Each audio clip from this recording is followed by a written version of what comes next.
નમસ્કાર, પ્રોપર્ટી ગુરુ આજે આવી પહોંચ્યું છે ક્રેડાઈ એમસીએચઆઈની ચેન્જ ઓફ ગાર્ડ સેરેમની જ્યાં થવા જઈ રહી છે ત્યાં આગળ આપણે ક્રેડાઈ એમસીએચઆઈના નેતૃત્વ સાથે વાતો કરીશું.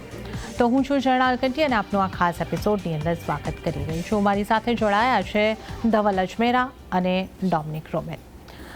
ડોમિનિકજી અને ધવલજી, આપનું સ્વાગત છે આ ખાસ પ્રોગ્રામની અંદર. ડોમિનિકજી, સૌથી પહેલાં મને આપને એ પૂછવું હતું કે ક્રેડાઈ એમસીએચઆઈ ને પાછલા 2 વર્ષથી આપ નેતૃત્વ કરી રહ્યા છો અને આ એવો સમયગાળો રહ્યો કે જ્યારે તમે રિયલ એસ્ટેટને લગતા ઘણા બધા પ્રશ્નોને વાચા આપી છે, એનું સમાધાન લાવ્યા છે. તો આ 2 વર્ષની તમારી જે સફળતાઓ છે એને આપ કઈ રીતે જોઈ રહ્યા છો અને આને માટે આપે કયા કયા રિપ્રેઝન્ટેશન કઈ રીતે કર્યા હતા?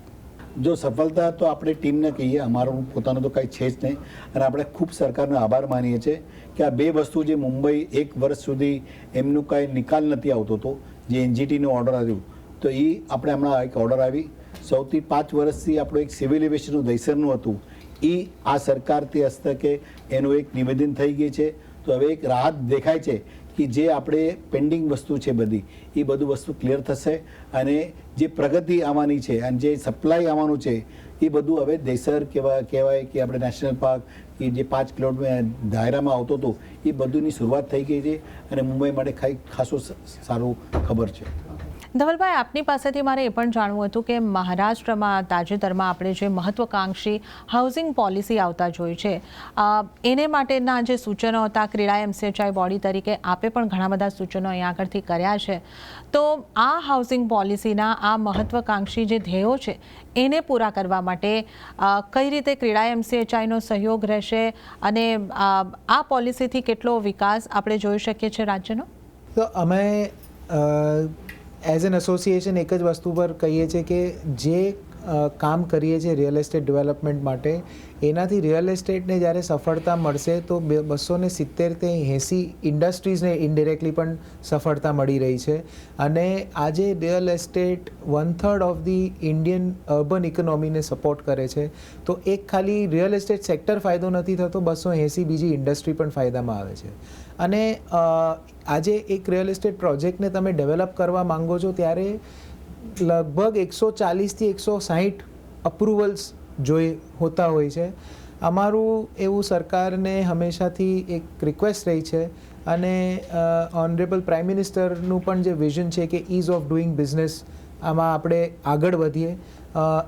આ પોલિસી પર અમે સરકારને નિવેદન કરીએ છીએ કે ભાઈ આપણે પણ જે અપ્રુવલ્સ છે એને આપણે કોઈ 1/3 તરીકે ઘટાડી શકીએ, એને ઇઝ ઓફ ડુઈંગ બિઝનેસમાં લાવી શકીએ અને જે આટલી 100-150 અપ્રુવલને જો ટાઈમલાઇનમાં ઓછી કરી નાખે તો ઓટોમેટિકલી સાયકલ એક રિયલ એસ્ટેટની બહુ જલ્દી વધી શકે.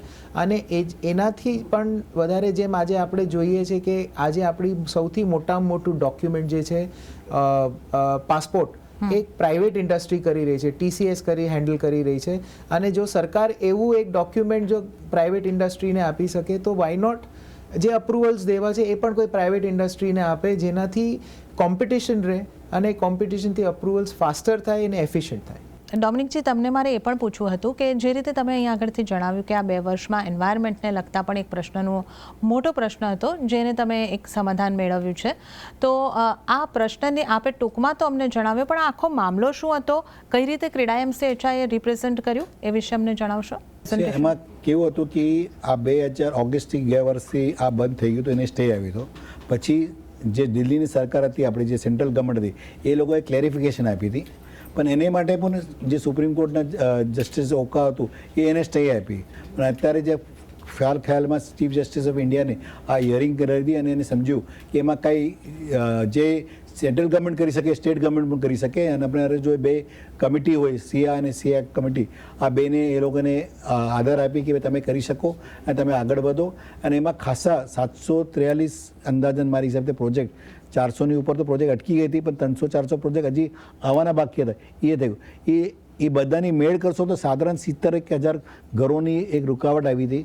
એ રૂકાવટ હવે ખુલાસા થઈ ગઈ છે, તો એને માટે એક આગળ વધવાનું થઈ ગયું છે.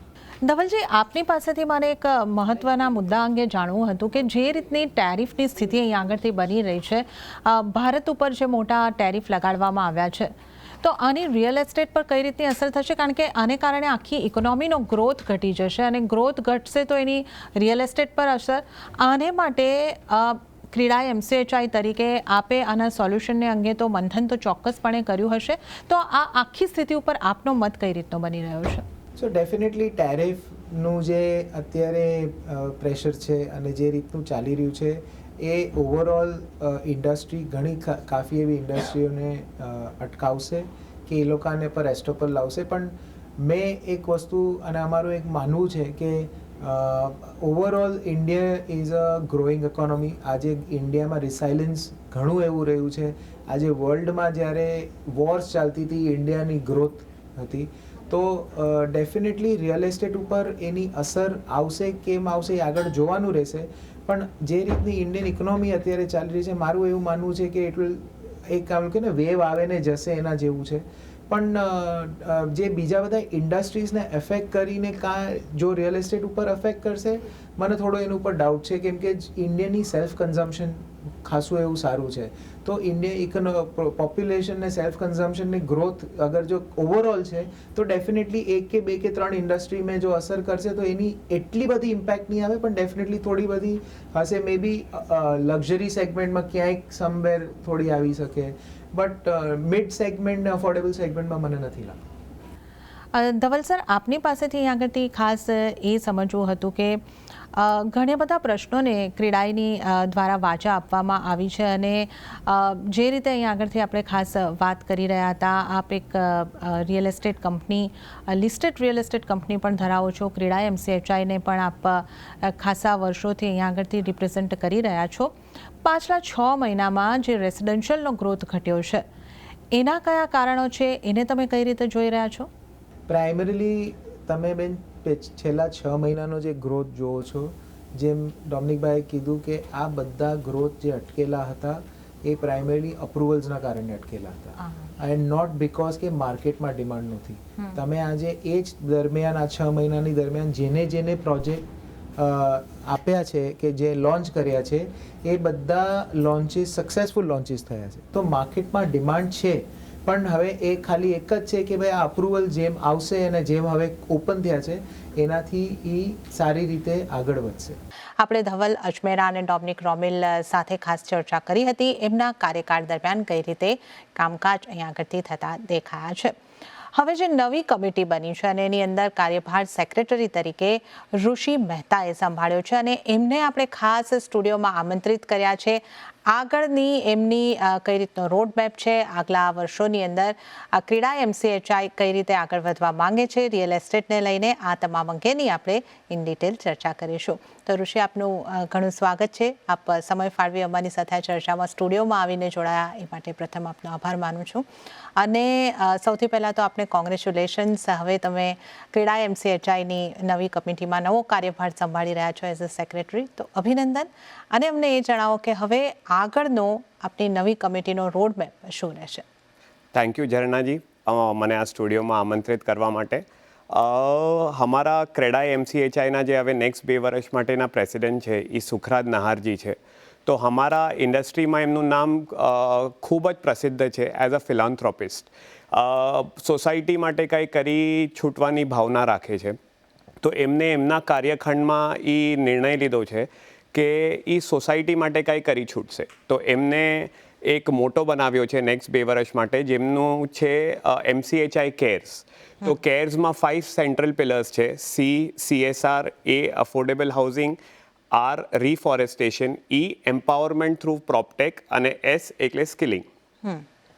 તો એમનું એવું માનવું છે કે આ જે રિયલ એસ્ટેટ ઇન્ડસ્ટ્રી છે હમણાં સારા દોરથી ગુજરે છે. અમે developers, we are in a good space. તો એ અમારી રિસ્પોન્સિબિલિટી કે અમારું કર્તવ્ય બને છે કે અમે જે અમારા જેટલા પ્રિવિલેજ નથી એ લોકો માટે કંઈ કરી છૂટીએ. તો CSR દ્વારા અમે હેલ્થકેર કેમ્પ સેટઅપ કરશું. અમે ડેલી ફૂડ પ્રોગ્રામ સ્ટાર્ટ કરશું કન્સ્ટ્રક્શન વર્કર્સ માટે. અમે 1001 સ્ટુડન્ટ માટે એજ્યુકેશન સ્કોલરશિપની સ્થાપના કરવાના છે. અમે ઓલરેડી એવરી યર આપીએ છીએ, પણ આ વર્ષે એમને નિર્ણય લીધો છે કે હું 1000 સ્ટુડન્ટ્સને એજ્યુકેશન સ્કોલરશિપ આપીશ. એવી જ રીતના અમે 10 કરોડ ઇકઠ્ઠા કે ઊભા કરવાની ટ્રાય કરશું, જે અમે ડિઝાસ્ટર રિલીફ ફંડ કે કોઈ સોશિયલ વેલફેર કોઝિસ માટે વાપરશું.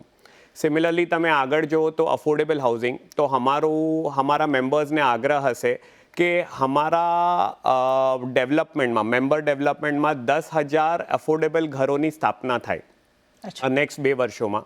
સિમિલરલી તમે રિફોરેસ્ટેશન જોશો તો અમે એન્વાયરમેન્ટલી સસ્ટેનેબલ ડેવલપમેન્ટ કરવા માંગીએ છીએ.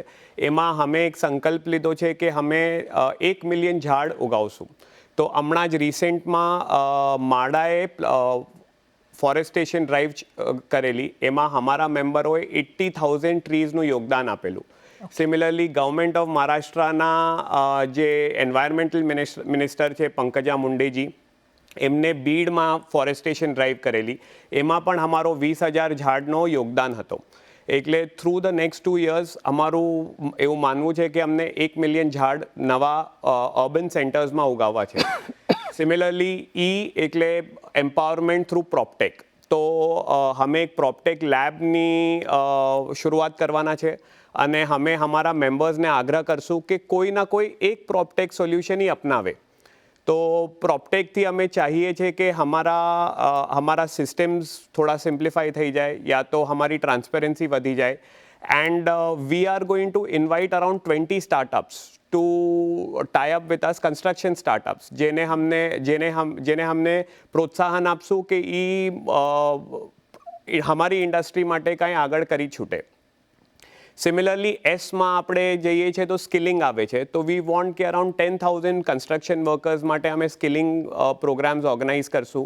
એમાં અમારું ફરતી વેન હશે જે સાઇટો પર જશે અને એ લોકોને સ્કિલિંગની હેલ્પ કરશે, સો દેટ એ લોકોનો જે ડેલી રોજગાર છે એ વધી શકે. આજે સમજો કાર્પેન્ટર છે તો એમની સ્કિલ વધારીને, so that he gets more income through the day. So this is our road map in terms of MCHI cares. એવી રીતના જ નેક્સ્ટ 2 વર્ષ માટે અમે પોલિસી એડવોકેસી માટે પણ ઘણું કરવાના છે. અમને જોઈએ છે કે ઇઝ ઓફ ડુઈંગ બિઝનેસ તો ચાલે જ છે હમણાં, હજી આગળ ઇઝ ઓફ ડુઈંગ બિઝનેસ થાય. તો આજની તારીખમાં બોમ્બેમાં સૌથી વધારે પ્રીમિયમ્સ તો છોડો, સૌથી વધારે અપ્રુવલ્સ લાગે છે. એટલે કોઈ પણ ચીઝ માટે બહુ બધી અપ્રુવલ અને બહુ બધી પ્રોસેસીસ છે. તો અમે એ અપ્રુવલને કેવી રીતના સંક્ષેપમાં લાવીને, જ્યાં 5 અપ્રુવલ જોતી હોય ત્યાં કદાચ 2માં ચલાવીએ, કે કેવી રીતના પ્રોસેસીસ સ્ટ્રીમલાઇન થાય જેનાથી કન્સ્ટ્રક્શન એક્ટિવિટીઝ જલ્દથી જલ્દ પ્રારંભ થઈ શકે. So that is going to be our demand. And તો અમે ગવર્મેન્ટ સાથે બેસવાના છે અને અમે સાથે મળીને જોશું કે કઈ અપ્રુવલ પ્રોસેસીસ અમે સ્ટ્રીમલાઇન કરી શકીએ. સિમિલરલી અમારો મોટો ટાર્ગેટ રહેશે કે આજે બોમ્બે MMRમાં રીડેવલપમેન્ટ સૌથી વધારે પ્રમાણમાં થાય છે. તો આજની તારીખમાં એવું છે કે રીડેવલપમેન્ટમાં અમે જે ફ્રી ઓફ કોસ્ટ ઘર આપીએ છીએ, યા તો અમે સ્લમ ડ્વેલર્સને ઘર આપીએ છીએ, કે માળાના ટેનન્ટને ઘર આપીએ છીએ, કે સોસાયટીના મેમ્બરોને ઘર આપીએ છીએ, તો જે અમે એ લોકોને ફ્રી ઓફ કોસ્ટ ઘર આપીએ છીએ એના ઉપર આજે GST ડિપાર્ટમેન્ટ ફૂલ માર્કેટ વેલ્યુ, નોશનલ વેલ્યુ પર GST ચાર્જ કરે છે. તો અમે ગવર્મેન્ટ સાથે બેસીને, સ્ટેટ ગવર્મેન્ટ સાથે અમે સેન્ટરને એ અપીલ કરશું કે જે રીડેવલપમેન્ટમાં અમે ફ્રી ઓફ કોસ્ટ ઘર આપીએ છીએ એમના ઉપર GST ન લગાડે. અને સિમિલરલી અમારો એમને આગ્રહ હશે કે જે અફોર્ડેબલ હાઉસિંગની જે પરિભાષા છે એમાં થોડો સુધાર લાવે. કારણ કે આજની તારીખમાં જે અફોર્ડેબલ હાઉસિંગની પરિભાષા છે એના હિસાબે તમારું ઘર અગર 60 સ્ક્વેર મીટર્સથી નીચે હોય અને 45 લાખથી એની રકમ ઓછી હોય તો જ એને અફોર્ડેબલ હાઉસીસ ગણાય છે. આજે અમે સ્લમવાળાઓને જે 300 ફૂટના ઘર આપીએ છીએ એની પણ વેલ્યુ 45 લાખથી વધી જાય છે as per the ready reckoner rate. So some kind of rethink is necessary. તો અમે ગવર્મેન્ટને આગ્રહ કરશું કે આ તમે અફોર્ડેબલ હાઉસિંગની પરિભાષા ચેન્જ કરો, જેનાથી ઘણા હજી ઘર અફોર્ડેબલ હાઉસીસ ગણાશે અને એમને GST બેનિફિટ કે બીજું જે ગવર્મેન્ટ બેનિફિટ આપતું હોય છે એ એમનો લાભ મળી શકે. જી ચોક્કસ. અને આ જ્યારે ઘણા બધા મુદ્દાઓની આપણે અહીં આગળથી વાત કરી અને આખો રોડમેપ લગભગ અમારી સામે મૂક્યો છે જેના પર તમે ધ્યાન આપવાના છો, પણ આ GSTના મુદ્દા પર ખાસ વાત કરી લે, કારણ કે અત્યારે જ 15મી ઓગસ્ટના દિવસે પ્રધાનમંત્રી મોદીએ દેશની જનતાને કહ્યું છે કે દિવાળીના સમયે અહીં આગળથી એક ભેટ તરીકે GSTમાં રાહત આવી શકે છે. મોટે મોટી જે ચર્ચા થઈ રહી છે 2 સ્લેબ જ જીએસટીના કરવાની વાત એવું થઈ શકે છે. સૂત્રોના આધારે અમે પણ આ ડિસ્કસ કરી રહ્યા છે, પણ રિયલ એસ્ટેટને માટે શું આની અંદર કંઈક હોઈ શકે છે જે આપે રીડેવલપમેન્ટને લઈને પણ માંગણી કરી છે કે એ જીએસટી ને દૂર કરવામાં આવે કે રીતની અહીંયાનું કન્સિડરેશન થઈ શકે છે ખરું? તો આજની તારીખમાં ઝરણા અમે એઝ ઇટ ઇઝ 2 સ્લેબમાં જ છે. જો અગર અમે કમર્શિયલ ડેવલપમેન્ટ કરતા હોય તો અમે 18% સ્લેબ પર છે. તો એમાં અમને આઈટીસી મળે છે, એટલે રિબેટ મળે છે. અને અગર જો અમે રેસિડેન્શિયલ કરતા હોય તો એમાં અમને આઈટીસી નથી મળતું. એમાં એક ફિક્સ સ્લેબ છે 5%, અને જો અફોર્ડેબલ હાઉસિંગ હોય તો એના ઉપર 1% ચાર્જ થાય છે. 18 થી 12 માં આવવાની કોઈ શક્યતા? જો આજની તારીખમાં 18 છે એ એકચ્યુઅલી 12 જ છે, કારણ કે એમાં 1/3 લેન્ડ અબેટમેન્ટ મળે. એટલે આપણે જે ઘર જે વેચીએ એમાં એ લોકો એમ કહે છે કે 1/3 એમાં કોસ્ટ લેન્ડની હોય છે, તો લેન્ડ પર જીએસટી ન લાગે. એની માટે તમને ઇફેક્ચ્યુઅલ રેટ આજની તારીખમાં 12% જ છે. તો અમે એમ ઈચ્છીએ છીએ કે જેવી રીતના કમર્શિયલ ડેવલપમેન્ટ પર 12%, 18%, 12% છે, એવી રીતના ડેવલપરોને ઓપ્શન આપે કે રેસિડેન્શિયલ પર પણ 2 ઓપ્શનમાં જઈ શકે. યા તો તમે 12% ચાર્જ કરીને એમાં આઈટીસી ક્લેમ કરો, અને યા તો તમે 5%, 1%માં આવો. એટલે એ અમારી આગ્રહ રહેશે. જોઈએ હવે કેવી રીતના આગળ શું નિર્ણય લે છે એ લોકો. અને બીજો મહત્વનો મુદ્દો છે, આપના આ કેર મિશનમાં પણ આપણે પ્રોપટેકની વાત કરી, અને આપના જે આ ઇવેન્ટ થઈ હતી બિગ શિફ્ટ, એની અંદર ફડણવીસ સાહેબ સીએમ મહારાષ્ટ્રના હાજર રહ્યા હતા, અને એમણે પણ એક ઉલ્લેખ કર્યો હતો કે ટેકનોલોજી લાવો. બિલ્ડરોને એક અનુરોધ કર્યો હતો કે ટેકનોલોજી લાવો, વાપરો, અને ઝડપથી જે પ્રોજેક્ટ તમારા પૂરા થાય એ રીતનું કાંઈક કરો. તો આ જે તમારી પ્રોપટેકની વાત છે એ આ ઉદ્દેશ્યની સાથે મેળ ખાઈ રહી છે? આગળ શું થઈ રહ્યું છે? તમે એક લેબની વાત કરી, આ કદાચ કન્સ્ટ્રક્શનમાં ટેકનોલોજીની વાત કરી રહ્યા છે, તો આ 2 વસ્તુ શું છે? સો વી પોઝિટિવલી વેલકમ સીએમ ફડણવીસજીનો જે થોટ પ્રોસેસ છે, વી વેલકમ દેટ. અને અમારા મેમ્બર પણ હંમેશા શોધમાં હોય છે કે કેવી રીતના કન્સ્ટ્રક્શન ટેકનોલોજી અપનાવે જેનાથી કન્સ્ટ્રક્શન એકદમ ફટાફટ કમ્પ્લીટ થાય. અને જેટલું જલ્દી અમે પ્રોજેક્ટ કમ્પ્લીટ કરી શકીએ એટલું ઓછું અમને ઇન્ટરેસ્ટ કોસ્ટ લાગે, એટલું ઓછું અમને રેન્ટલ ટ્રાન્ઝિટ રેન્ટ અમે જે આપીએ છીએ એ ઓછું લાગે. તો અમારી હંમેશા ભાવના એમ જ હોય કે અમે કેટલું જલ્દીમાં જલ્દી કન્સ્ટ્રક્શન કમ્પ્લીટ કરી શકીએ. આ જે ફટાફટ કન્સ્ટ્રક્શન ટેકનોલોજીની જે વાત છે એમાં એવું છે કે જેટલા રેપિટેશન તમને મળે એટલું તમારું કોસ્ટ ડિવાઈડ થાય. જે additional cost of using that technology હોય, તો બોમ્બેમાં જે નાના પ્લોટ્સ હોય છે એમાં કદાચ આ ટેકનોલોજી પરવડે નહીં, કારણ કે we are making affordable houses. But I mean it's always best to incorporate new technologies. So I think it's a step in the right direction. એમનું પણ જે વિઝન છે એ સાચું છે. તો I think we should look for more technology which can accelerate construction. Okay, તો આ એક ટેકનોલોજી ઉપર પણ ખાસા કામ અહીંયા આગળથી થઈ શકે છે. ક્રેડાઈ એમસીએચઆઈના ડેવલપર્સ કમિટી પણ અહીંયા આગળથી ધ્યાન આપી રહી છે. સીએમ પણ આ અંગેનો એક ઉલ્લેખ ચોક્કસપણે કરી રહ્યા છે.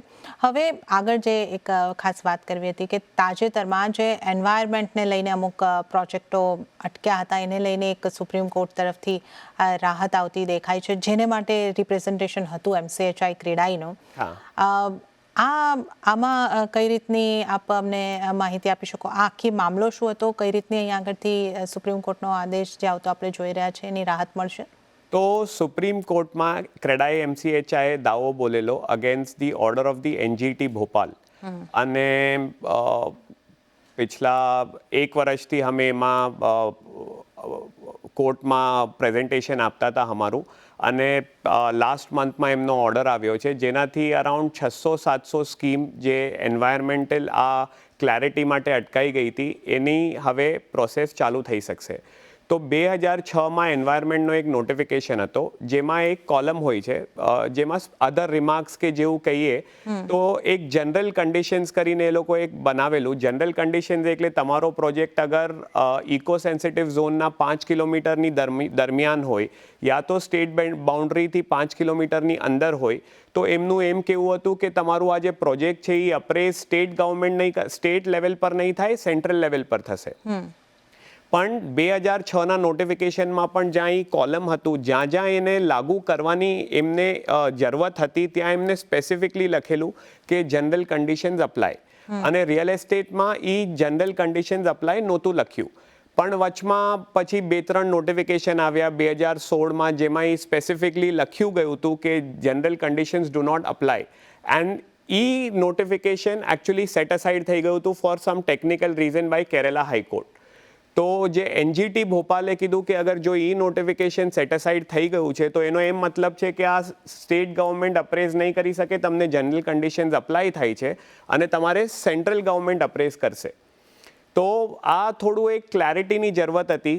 Both state government and central government were very clear કે it has to be appraise by the state. Central government પાસે કોઈ એવું મિકેનિઝમ નથી કે સ્ટેટના જે મુદ્દા હોય એના ઉપર એ લોકો આવી રીતના પ્રોસેસ કરી શકે. So finally Supreme Court has held that general conditions do not apply to real estate sector. અને એના ચાલતા આઈ થિંક 700-800 સ્કીમ જે લાસ્ટ 1.5 યર્સથી અટકી પડેલી, એમાં હવે પ્રોસેસિંગ સ્ટેટ લેવલ ઓથોરિટી પાસેથી સ્ટાર્ટ થશે. ઓકે, તો આ તો એક મોટી રાહત અહીં આગળથી મળતી આપણને દેખાઈ રહી છે. અને એને કારણે જે એન્વાયરમેન્ટ ઇસ્યુને કારણે જે મંજૂરી છે એન્વાયરમેન્ટની એની મળતી અટકી હતી, એને કારણે જે પ્રોજેક્ટ આવતા અટક્યા હતા એની સપ્લાય આપણને વધતી દેખાઈ શકે છે આવનારા સમયની અંદર. હવે જે લગભગ આપની એમસીએચઆઈ ક્રેડાઈની પાછલી કમિટીએ પણ આની આગળ ઘણી આના માટે રિપ્રેઝન્ટેશન કર્યા હતા કે મુંબઈના પ્રીમિયમ્સ બાકી દેશના બધા સિટીના સરખામણીમાં ઘણા બધા ઊંચા છે અને કદાચ 30-40% કે એનાથી વધારેની કોસ્ટ એને માટે લાગી રહી છે, જે હાઉસ કોસ્ટની આપણે વાત કરીએ તો આવામાં જ્યારે આપણે અફોર્ડેબલ કે પછી જે પણ રેન્જનું છે, જે પણ સેગમેન્ટનું ઘર ખરીદાર ખરીદવા માંગે છે એને પોસાય એવા ઘર આપવા માટે ડેવલપર્સ દ્વારા શું થઈ શકે અને સરકાર પોલિસી તરીકે કે કઈ રીતે અહીં આગળથી રાહત આપી શકે. આપ નવી કમિટી જે હવે આપ આગળ લઈને આ સંગઠનને ચાલવાના છો, આપની અહીંયા શું આપનો વ્યૂ છે, આપનો કઈ રીતની? તો આમાં 2 થોટ પ્રોસેસ છે. અમે એઝ અ ડેવલપર તો અમે હંમેશા ઈચ્છીએ છીએ કે પ્રીમિયમ્સ ઓછા થઈ જાય અને અમારી હંમેશા માંગ હોય છે. પણ આઈ થિંક સીએમ સાહેબે પણ આ પ્રોગ્રામમાં ટિપ્પણી કરી કે અમે પ્રીમિયમ ઓછા કર્યા પણ તમારો ભાવ ઓછો ન થયો. એમાં ગવર્મેન્ટનું પણ એવું માનવું છે કે ગવર્મેન્ટે જે ઇન્ફ્રાસ્ટ્રક્ચર એક્ટિવિટીઝ કરવી છે એમને એના માટે પણ પૈસા જોઈએ છે. આજે તમે આ અટલ સેતુ બ્રિજ જો કે તમે આ જે સી લિંક થયું કે કોસ્ટલ રોડ થયું, એ બધું જે શક્ય થયું છે એ અમારા પ્રીમિયમ કલેક્શનના પૈસાથી એ શક્ય થયું છે. તો somewhere somehow government also sees કે એ લોકો ક્યાંથી રેવન્યુ જનરેટ કરી શકે. So I think in terms of premium આપણે ડિવાઈડ કરી શકીએ કે જે અફોર્ડેબલ હાઉસિંગ હોય એમના માટે એક એક્સ પ્રીમિયમ તમે ચાર્જ કરો અને જે રેગ્યુલર ડેવલપમેન્ટ હોય એમના માટે તમે અલગ પ્રીમિયમ ચાર્જ કરો, because that segment of customer can afford the higher premium probably. અને secondly, more importantly than the quantum of premium is કે તમે ક્યારે પ્રીમિયમ માંગો છો. આજની તારીખમાં 60-70% પ્રીમિયમ અમને ભરવા પડે છે જ્યારે અમારો પ્રોજેક્ટ સ્ટાર્ટ નથી થયો. So what happens is that the capital outlay of the developers increases a lot. આજે મારા કોઈ સામેથી પૈસા આવવાની પહેલાં મારે મારા પોકેટમાંથી બધા પૈસા નાખવા પડે. તો that max development very difficult. So what we are saying is that અમને 10-10-80માં પ્રીમિયમ કરી આપો. જ્યારે અમે પ્રોજેક્ટ સ્ટાર્ટ કરીએ ત્યારે પ્રીમિયમના 10% લો, જ્યારે સેલ સીસી લઈએ ત્યારે તમે 10% લો અને જ્યારે સેલ ઓસી લઈએ ત્યારે 80% પ્રીમિયમ લો. એટલે પ્રીમિયમ પૂરા લો પણ સ્ટેજીસ એવા લો કે અમને બર્ડન ન પડે અને અમે જલ્દીથી જલ્દી ડેવલપમેન્ટ કરી શકીએ. ઓકે, તો આ એક વિન વિન સોલ્યુશન આવતું દેખાઈ શકે છે અને એના સજેશન્સ એમસીએચઆઈ ક્રેડાઈ દ્વારા આપવામાં આવી રહ્યા છે. તો આ આગળની કમિટી કઈ રીતે ચાલવાની છે, એનો રોડ મેપ શું છે, એની આપણે ખાસ અહીં આગળથી ચર્ચા કરી. અને ઋષિ, આપનો ખૂબ ખૂબ આભાર, આપ અમારી સાથે આ ચર્ચામાં જોડાયા. આપનો ખૂબ આભાર.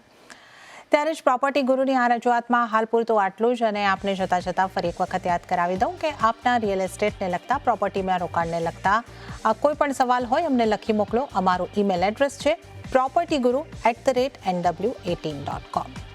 અમે નિષ્ણાતો પાસે તમારા પ્રશ્નોનું સોલ્યુશન આપવાની પૂરેપૂરી કોશિશ કરીશું. તો સાથે જ આ એપિસોડમાં હાલ પૂરતું આટલું જ. મને પણ આપજો રજા, પણ આપ જોતા રહો CNBC બજાર. નમસ્કાર.